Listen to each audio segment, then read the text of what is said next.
Hi friends, ఈరోజు మనం ఈ వీడియోలో ఎస్క్యూఎల్ గ్రూప్ ఫంక్షన్స్ అంటే ఏంటో చూసేద్దాం. గ్రూప్ ఫంక్షన్స్ అనేది ఏం లేదండి, మనకి ఇక్కడ చూడు మల్టిపుల్ రోస్ ఆఫ్ డేటా అనేది ఒక టేబుల్లో ఉంటుంది.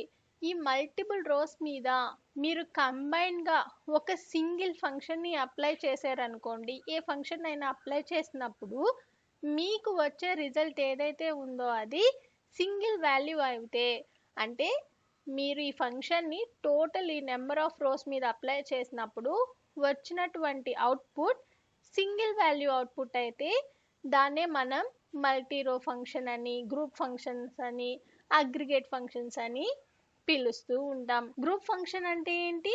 Functions performed on multiple rows in order to get single result or single output. దీన్నే ఇంకొంచెం మనం ప్రాక్టికల్గా టెస్ట్ చేసి చూద్దాం. చూడండి, నేనైతే ఎంప్లాయీస్ టేబుల్లో నుంచి శాలరీ కాలంని రిట్రీవ్ చేసుకుంటున్నాను. ఇప్పుడు చూడండి, శాలరీ కాలంలో ఇప్పుడు టోటల్ ఎన్ని రోస్ ఉన్నాయి? మనకి 50 రోస్ అన్నవి ఉన్నాయి. అయితే ఈ 50 రోస్ మీద నేను at a time total rows మీద నేను ఒక ఫంక్షన్ని అప్లై చేయబోతున్నాను. సమ్ అనే ఫంక్షన్ని అప్లై చేస్తున్నాం.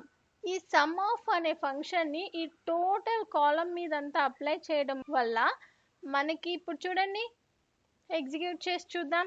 ఇప్పుడు మనకు వచ్చిన అవుట్పుట్ అన్నది సింగిల్ వాల్యూ. అలా మనకి ఎప్పుడైతే మల్టిపుల్ రోస్ మీద ఒక ఫంక్షన్ అప్లై చేసి మనకి సింగిల్ అవుట్పుట్ అన్న వాల్యూ అనేది వస్తుందో దాన్నే మనం అగ్రిగేట్ ఫంక్షన్ అని, గ్రూపింగ్ ఫంక్షన్స్ అని చెప్పి, లేదా మల్టీ రో ఫంక్షన్స్ అని చెప్పి పిలుస్తూ ఉంటాం అన్నమాట. మరి మల్టీ రో ఫంక్షన్స్ ఏంటి? మ్యాక్స్, మిన్, సమ్, యావరేజ్, కౌంట్.